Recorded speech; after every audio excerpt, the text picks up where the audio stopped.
ክርስቲያን ጾምም ሆነም አልሆነም ከ3 ሰዓት በኋላ ከምሽቱ 3 ሰዓት በኋላ ራት መብላት የለበትም። ይሄ የክርስቲያን ህግ ነው፣ የአንድ ክርስትና ህግ ነው።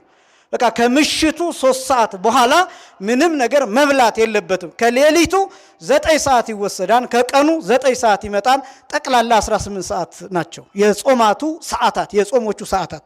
እነዚህ 18 ሰዓታት በምን ምክንያት የተመረጡ ናቸው ቢባል ክርስቶስ መከራ የተቀበለባቸው ሰዓታት 18 ሰዓታት ናቸው። ያ ማለት ክርስቶስ የተያዘው ሐሙስ ማታ ከምሽቱ 3 ሰዓት ነው። ራት ከበሉ በኋላ በጋ ፋሲካውን ከበሉ በኋላ ከዛ ደግሞ ይሄ ስጋዬ ነው ብሎ ዳቦውን ለውጦ ስጋ አድርጎ ከሰጣቸው በኋላ ወይኑን ደሜ ነው ብሎ ለውጦ ደም አድርጎ ከሰጣቸው በኋላ ከምሽቱ 3 ሰዓት ነው ክርስቶስ በደብረ ዘይት የተያዘው። ከዛ ሌሊቱን ሙሉ ሲመላለስ አድሯል፣ ሲሰቃይ አድሯል። ከዛ በኋላ ደግሞ የቀኑ 9 ሰዓት ደግሞ አንድ ጊዜ ወደ ጲላጦስ ሌላ ጊዜ ወደ ቀያፋ እንዲህ እየተመላለሰ የቆየባቸው ሰዓታት ነው። ከዛ መስቀል ላይ ጠቅላላ ከቀኑ 9 ሰዓት ነፍሱ ከስጋው ወጣለች፣ በስልጣኑ ነፍሱን ከስጋው ለይቷል። ስለዚህ ያ 9 ሰዓት የቀኑ ከዛ ሌሊቱ የ9 ሰዓት እነዚህ ድምር 18 ሰዓታት የጾም ጊዜያት 18 የሚሆኑበት ምክንያት ይሄ ነው። ይሄ ብቻ ሳይሆን አንድ ሰው ለመቁረብም የሚያስፈልገው ጾም ልክ ስጋውንና ደሙን እስከሚቀበልበት ሰዓት ድረስ ያለው የሰዓታት ርዝማኔ 18 መሆን አለበት። ይሄ ብዙ ጊዜ የምንናገረው ነው።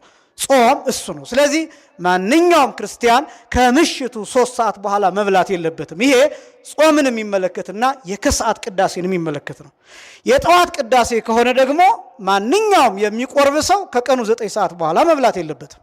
ምክንያቱም ሰዓቱ 18 ሰዓት መሙላት አለበት።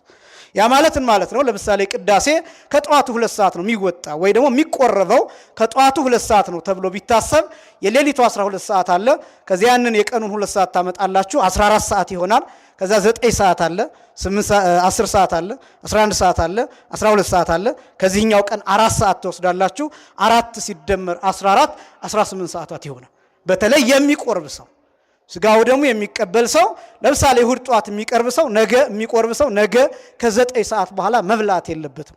ከዚህኛው ቀን 4 ሰዓት፣ ከዚያኛው ሌሊቱ 12 ሰዓት፣ ከዚያኛው ቀን 2 ሰዓት ጠቅላላ 18 ሰዓት እንዲሞላ ማለት ነው። ስለዚህ እነዚህ ሰዓታት ለጾምና ስጋውን ደግሞ ለመቀበል የተሰሩ ሰዓታት ናቸው። ይሄ ነው የስጋ ግብር ተብሎ የሚጠራው። አንድ ሰው 18 ሰዓት ሲጾም ላይርበው አይችልም፣ ላይጠማው አይችልም፣ ላይቸገር አይችልም። ሰውነቱ ሊቀንስ ይችላል፣ ሊከሳ ይላል፣ ኢነርጂ ሉዝ ሊያደርግ ይችላል፣ መነሳት ሊያቅተው ይችላል፣ ሊደክመው ይችላል። ምን እያደረገ ነው ታዲያ? በእንደዚህ ሁኔታ ምን እያደረገ ነው ቢባል ኃይሉን ለእግዚአብሔር እያቃጠለ ነው፣ እየሰዋ ነው። ይሄ ነው ጾም የሚባለው። ይህንን ራሱ ጌታችን ሲናገር በማቴዎስ ወንጌል ምዕራፍ 22 ቁጥር 38 ጀምሮ አንድ ቃል አለ ሁልጊዜ የሚነገር። አንድ ሰው መጥቶ ስለ ዘላለም ሕይወት ይጠይቀዋል እና 2 ነገሮችን አድርግ ይለዋል። አንደኛ ባልንጀራህን እንደራስህ አድርግ፣ አንደኛ እግዚአብሔርን በፍጹም ኃይል በፍጹም ልብ ውደድ፣ ሁለተኛ ባልንጀራህን እንደራስህ አድርገህ ውደድ የሚል እነዚህን 2 ትእዛዛት ይነግረዋል። እኔ የፈለኩት የመጀመሪያውን እግዚአብሔርን ስትወደው በፍጹም ልብህ፣ በፍጹም ነፍስህ፣ በፍጹም ኃይልህ የሚል ቃል አለ። አያችሁ፣ ጾም ማለት እግዚአብሔርን በፍጹም ኃይል መውደድ ማለት ከኃይል መሰዋት ነው፣ ከኃይል ማቃጠል ነው። ምክንያቱም ምግብ ስንበላው ኃይል ነው የሚሆነው፣ ጉልበት ነው የሚሆነው። እንደምታውቁት ምግብ ማለት በልተ ነው ሪስፓይሬሽን፣ ኦክሲዴሽን በሚባሉ ፕሮሰሶች በኢነርጂ ፎርም ነው ስቶር የሚደረገው። ሌላ ምንም ተአምር የለውም።